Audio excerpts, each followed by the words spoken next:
Salah satu simbol penting yang sangat misterius dalam Uga Wangsit yaitu Lebak Cawene. Selama lebih dari 2 abad, Lebak Cawene telah menjadi topik pembicaraan yang menarik dan diskursif, terutama di kalangan pinesepuh. Oleh karenanya, banyak orang yang penasaran tentang apa gerangan Lebak Cawene itu. Lalu muncullah berbagai tafsir dan pendapat. Ada yang logis dan ada yang berbau mistis, dan itu semua sah-sah saja. Berdasarkan fakta fenomenal itu, Lebak Cawene memang layak diangkat dalam ruang diskusi. Oleh karenanya, pada kesempatan ini kami akan berusaha membongkar misteri dari Lebak Cawene. Mungkin dari sisi dan sudut pandang yang berbeda, namun tafsiran yang akan kami sampaikan ini didukung oleh data dan sumber referensi yang dapat dipertanggungjawabkan.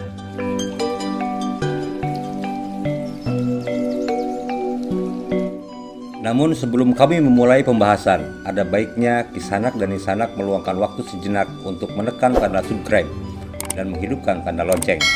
Tindakan sederhana Anda merupakan dukungan nyata bagi kami agar terus hadir berbagi wawasan kesejarahan di Nusantara dan memperkaya hasanah pengetahuan dari berbagai perspektif. Dalam Uga Wangsit Siliwangi yang sudah populer di berbagai media, nama Lebak Cawene ditemukan dalam 2 paragraf. Paragraf tengah berbunyi, Daria nu dibelah kulon, papai ku Daria lacak kisantang, sabab engkena, turunan Daria jadi panggeuing kadulur jeung kabatur, kabatur urut salembur, kadulur anu nyorang saayunan kasakabeh rancage di hatena, engke jaga mun tengah peuting ti gunung Halimun kadenge suartu tunggulan. Tah eta tandana saturunan Daria disambat kuludeg kawin di Lebak Cawene. Kalian yang di sebelah barat telusuri oleh kalian jejak Kisantang, karena nantinya keturunan kalian yang akan menjadi pengingat ke saudara dan teman, kepada teman bekas sekampung, kepada saudara yang pernah sepemahaman, ke semua yang mulia hatinya. Nanti di masa depan apabila tengah malam dari Gunung Halimun terdengar suara bertalu-talu, itulah tandanya seluruh keturunan kalian diundang oleh yang akan kawin di Lebak Cawene. Yang kedua, pada 2 paragraf sebelum akhir berbunyi, Nereangan budak tumbal, sejana dek parenta tumbal, tapi budak angon angges eueuh, geus narindak babarengan jeung budak anu janggotan, geus mariang pindah ngababakan parindah ka Lebak Cawene. Mencari-cari budak tumbal tujuannya mau meminta tumbal, tapi budak angon sudah tidak ada. Sudah pergi bersama dengan anak yang berjanggut, sudah berangkat pindah membuat pemukiman, berpindah ke Lebak Cawene. Kita bahas satu persatu dari kedua paragraf itu. Pada rangkaian kalimat yang pertama yang perlu disoroti yaitu kalimat Daria nu dibelah kulon, kalian yang di sebelah barat. Kita tentu tahu dari Uga Wangsit Siliwangi populer, yang dimaksud kalian yang di sebelah barat adalah pengikut setia Sang Prabu yang memilih akan pergi ke arah barat. Mereka inilah yang sepatutnya tahu di mana Lebak Cawene, karena keturunan mereka lah yang kelak akan datang ke Lebak Cawene untuk menyaksikan nudeg kawin atau yang akan kawin, yaitu budak angon. Wasiat itu begitu terang benderang bahwa yang akan menyaksikan adalah nudi belah kulon yang di sebelah barat. Di manakah sebelah barat dalam Uga Wangsit itu? Semua pemegang amanah resmi Pantun Bogor yaitu Rakyat Minda Kalangan, Saleh Dharma Sasmita dan Ki Anis Jati Sunda, serta peneliti ilmiah lainnya meyakini bahwa daerah itu adalah Kabupaten Lebak dan Pandeglang Provinsi Banten. Maaf Kisanak dan Nisanak, ini bukan rasis atau karena kami tinggal di daerah kulon ini, tapi menyampaikan apa adanya, sesuai pesan dari leluhur, lojor temenang dipotong, pondok temenang disambung, yang artinya panjang tak boleh dipotong, pendek tak boleh disambung. Paralun.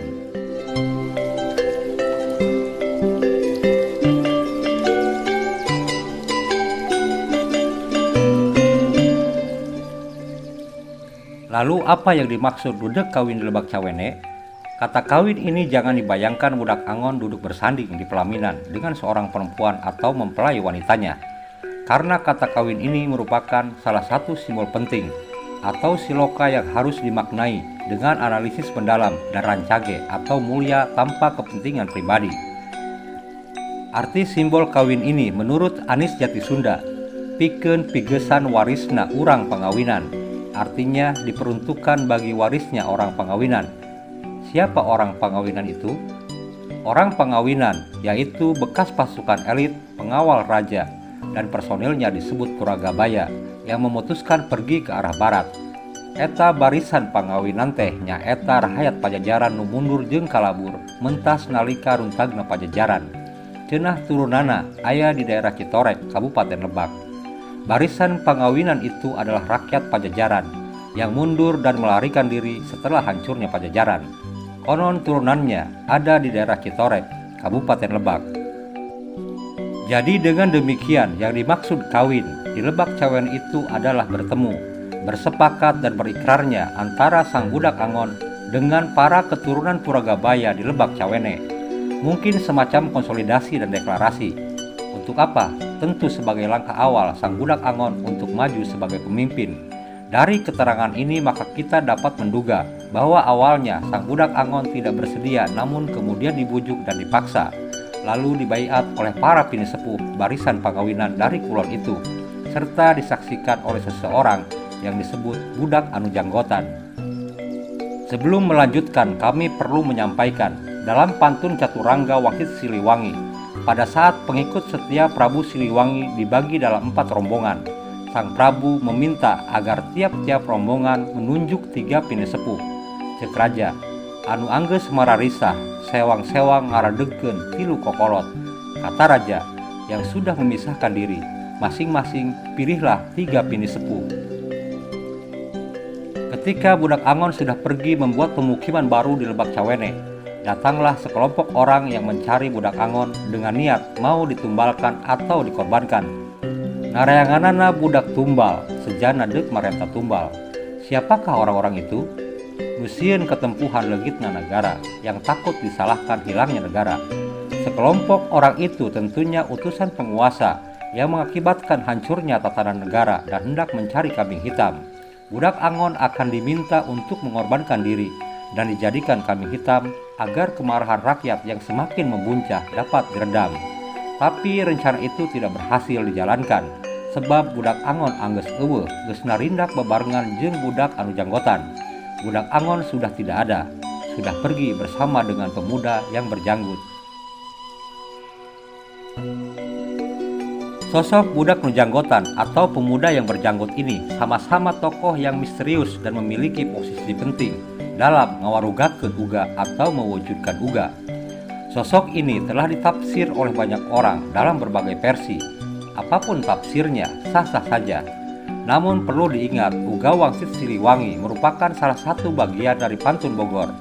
Pantun Bogor atau Pantun Pakuan Pakulonan memiliki 2 kelompok pantun, yaitu pantun leutik dan pantun gede. Pantun yang telah banyak tersebar adalah bagian dari pantun leutik, sedangkan pantun gede sifatnya masih dirahasiakan dan hanya boleh dibaca oleh orang-orang tertentu. Naskah pantun gede terakhir kali secara resmi dipegang oleh almarhum Ki Anis Jatisunda. Oleh karena itu, untuk menafsir simbol dan siloka dalam uga sebaiknya tidak terlepas dari pantun lainnya yang memiliki hubungan serta keterangan tentang simbol dan siloka yang akan ditafsir, agar hasilnya tidak jauh melenceng. Jadi intinya, keterangan dari tiap simbol dan siloka dalam uga Wangsit populer, petunjuknya ada dalam beberapa pantun Bogor, meski tidak akan semua simbol dan siloka dapat diterjemahkan dengan baik, terutama yang sumber keterangannya hanya dapat ditemukan dalam pantun gede.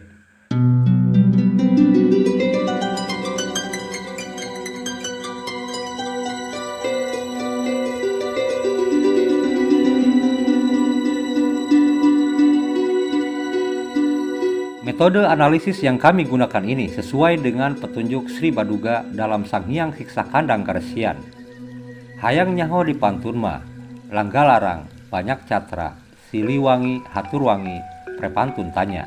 Bila ingin tahu tentang pantun, Langgalarang, banyak catra, Siliwangi, Haturwangi, tanyalah juru pantun.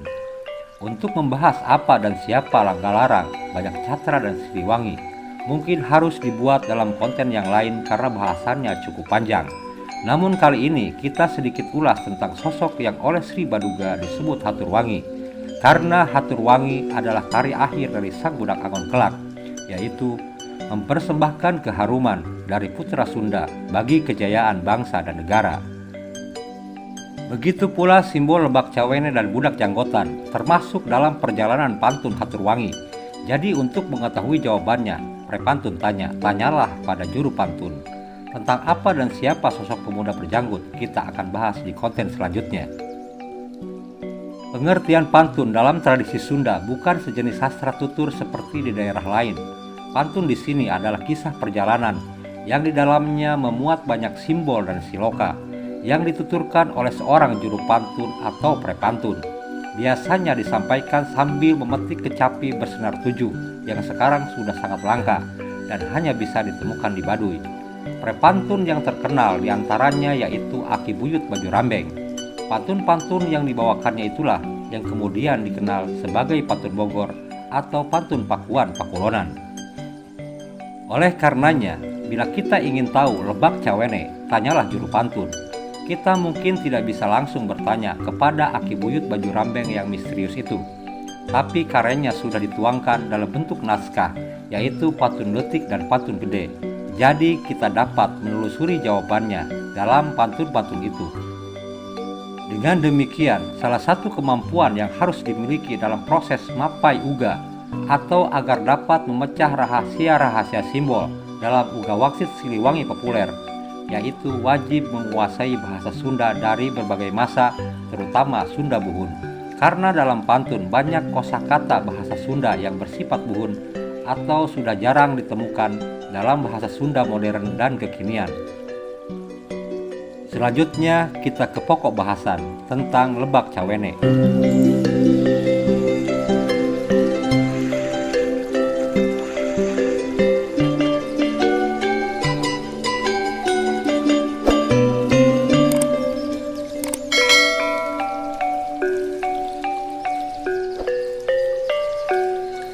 Secara harfiah, Lebak Cawene berasal dari dua suku kata, yaitu Lebak dan Cawene.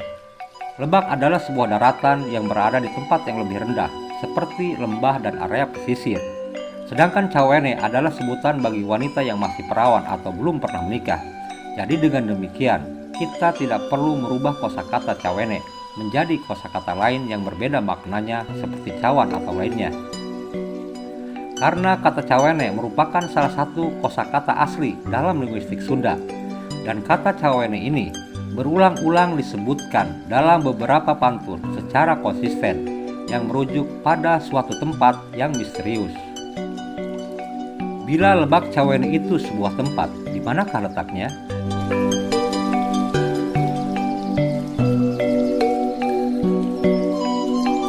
Sumber keterangan tentang petunjuk spesifik di manakah letaknya Lebak Cawene yaitu di pantun gede yang isinya tidak dipublikasikan. Namun sepertinya perlu sedikit dibuka, terutama bagian-bagian yang sudah pernah terpublikasikan oleh Ki Anis Jatisunda. Kisah Lebak Cawene masih terkait dengan kisah pasca runtuhnya Pajajaran. Lebak Cawene merupakan sebuah belantara yang dikelilingi gunung-gunung. Nama gunungnya belum bisa disebutkan sebab masih disakralkan atau ada dalam pantun gede. Berada di daerah Pelabuhan Ratu, berbatasan dengan daerah Cibareno, Kabupaten Lebak, Banten. Berbatasan juga dengan Kecamatan Kalapanunggal, Kabupaten Sukabumi, Jawa Barat.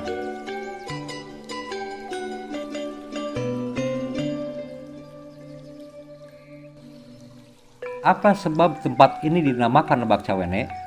Tempat ini yaitu hutan belantara yang lebat dan belum pernah dikunjungi oleh banyak orang.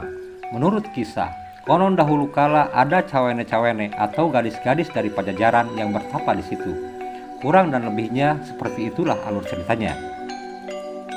Saat Prabu Agung Siliwangi hendak menyeberang ke Nusa Larang, putrinya yang bernama Putri Gandrung Arum, kakak dari Nyai Purnamasari yang merupakan anak pengais bungsu dari istri ketujuh sang Prabu, meminta izin kepada ayahnya untuk tidak mengikuti perjalanan sang ayah dan rombongan menuju selatan. Sejak melihat pelangi berundak tujuh yang munculnya dari lautan lalu jatuh ke daratan di sebuah lembah, sang putri sangatlah tertarik dengan tempat itu. Konon pelangi berundak tujuh itu artinya ada 7 lapis pelangi, bukan 7 rupa warnanya sebagaimana biasanya, tapi ada 7 pelangi berlapis 7 tersusun dalam satu pelangi. Sang putri berniat untuk bertapa dan membuat pemukiman baru di tempat itu. Lalu oleh sang ayahnya direstui. Putri Gandrung Arum pun meminta pada ayahnya agar ia ditemani oleh 7 cawene yang memiliki kecantikan sepadan dengan dirinya, serta memiliki tanda berupa tai lalat atau karang sebesar butiran beras di 7 bagian tubuh yang berbeda, karena sang putri pun memiliki tanda seperti itu. Dalam kisah ini, permintaan sang putri dikabulkan oleh Prabu Siliwangi, lalu berkata, "Heug atuh nyai, hop bae deuk ngababakan mah, kalawan dilebak dinya ku ama deuk di ngaranan lebak cawene. Lantaran aranjeun pisan anu ngababakan, sarta aranjeun marasih cawene keneh. Silahkan nyai, silahkan bila saja hendak membuat pemukiman, dan di dataran itu akan ayah namakan lebak cawene, karena kalian yang akan bermukim masih perawan atau cawene." Sekarang kita balik ke satu kisah lainnya dalam kisah Pajajaran, yaitu di saat rakyat Kalang Sunda Makalangan.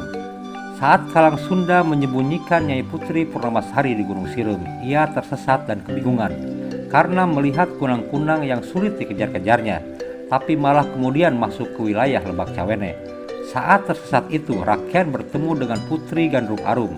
Rakyat sangat terkejut saat disambut oleh sang putri karena tidak menyangka kalau sang putri bermukim di situ. Sang putri menceritakan niatnya untuk bertapa di tempat itu pada Rakyat. Lalu Rakyat pun berkata bahwa ia akan memagari pelataran itu dengan 9 pohon beringin dan pohon kiara yang nyakra bumi, agar tidak ditemukan oleh siapapun yang mencari. Sangkan ulah gampang teuing jelema nyaraho kana enggon tatapa jeung ngababakan maraneh. Kukula deuk di ngaranan Lebak Cawene, kalawan edeuk dipager deui ku awun-awun di teja wulung. Sangkan eta leuweung sok sanajan beurang, tapi salilana bakal poek kehalangan ku halimun. Agar jangan mudah orang tahu tempat bertapa dan bermukim kamu, aku akan menamakannya Lebak Cawene, dan juga akan dipagar oleh awun-awun di teja wulung, agar belantara ini walaupun di siang hari selamanya bakal gelap terselimuti kabut. Setelah itu sang putri pun berkata, "Sing saha nu hayang nyaho ka Lebak Cawene, ngan ukur arinyana nu kawaris. Ari anu henteu kawaris mah moal, sedeng anu kawaris teh teu sakabehna, sakur budak angon anu disebut budak janggotan. Eta wungkul anu baris nyaho ka Lebak Cawene. Saha-sahana mah teuing, sok sanajan eta nu kawaris, tapi lamun hayang asup ka Lebak Cawene tetep kudu ti lawang saketeng. Saha-saha anu henteu ngaliwatan lawang saketeng, pasti kana sasabna." Barang siapa yang ingin tahu ke Lebak Cawene hanya untuk mereka yang terwariskan. Bila bukan yang diwariskan tidak akan bisa.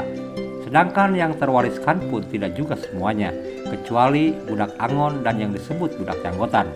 Hanya itu yang akan tahu ke Lebak Cawene, tetapi harus masuk dari lawang saketeng atau pintu gaib. Siapapun yang tidak melewati pintu itu pasti akan tersesat.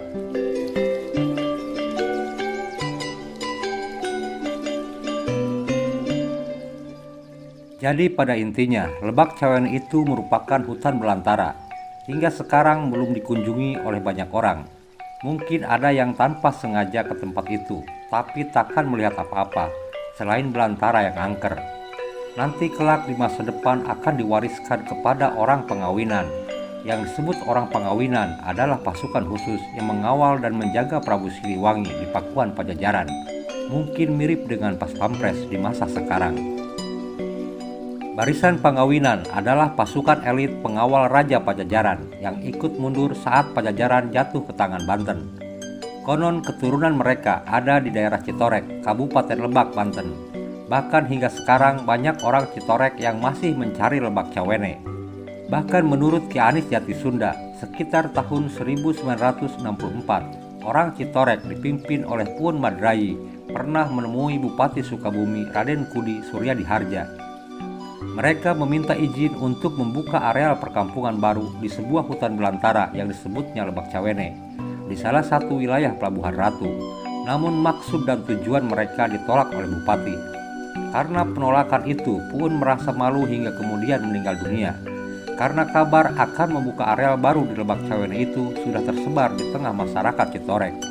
Adapun alasan Bupati Sukabumi tidak memberi izin karena disinyalir ada seseorang yang tersasar dalam mewujudkan Lebak Cawene sebelum waktunya. Keterangan ini, kata Ki Anis Jatisunda, berasal dari rakyat Minda Kalangan. Selanjutnya, siapapun yang mencari Lebak Cawene hingga sekarang belum ada yang berhasil menemukannya. Meskipun banyak orang yang berani menunjuk suatu tempat sebagai Lebak Cawene yang sebenarnya, padahal hanya dugaan subjektif atau atas dasar tafsir individual mereka semata yang kebanyakannya tidak mendasar. Lebak Cawene memang ada dan jelas di mana tempatnya, tapi di mana letak persisnya hingga kini belum dapat dikunjungi. Apa sebabnya?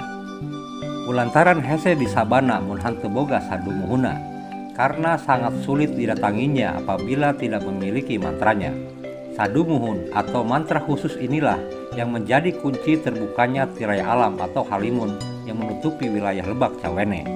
Setelah mantra itu dibacakan, maka akan tampak di mana pintu masuknya yang disebut lawang saketek itu. Lalu terbukalah tirai misteri yang berwujud kabut tebal itu. Sekilas tentang mantra khusus ini terkesan mistis atau sulit dijangkau oleh logika. Namun kami akan berusaha menjelaskan secara logis kepada Kisanak dan Nisanak semua. Kita ambil sebuah contoh kasus, yaitu pintu ke-6 di kuil Padmana Baswami di Kerala, India. Pintu besi tanpa handle bernama Baratakon Kalara itu hingga kini tidak bisa dibuka dengan cara apapun, karena dibutuhkan mantra khusus untuk membukanya. Mantra itu konon bernama Garuda Mantras atau mantra Garuda. Banyak yang sudah mencoba membuka gerbang itu dengan mantra tersebut, tapi tetap tidak bisa dibuka. Karena konon belum ada orang yang bisa membacakan mantra itu dengan ritme atau nada yang benar. Konon nada yang benar saat membacakan mantra Garuda harus berasal dari seseorang yang memiliki kesucian hati. Kalimat, ritme, atau nada yang benar menandakan bahwa selain rangkaian kalimat mantra, diperlukan intonasi atau frekuensi suara yang tepat. Resonansi tertentu inilah yang bisa menggerakkan rangkaian kunci otomatis hingga terbuka sendiri. Analogi yang lebih sederhana mungkin seperti kunci digital yang menggunakan sensor suara, seperti dalam handphone Android. Seperti itulah kira-kira sadumuhun atau mantra khusus yang menjadi kunci terbukanya tirai alam atau halimun yang menutupi wilayah Lebak Cawene. Wallahu a'lam bishawab.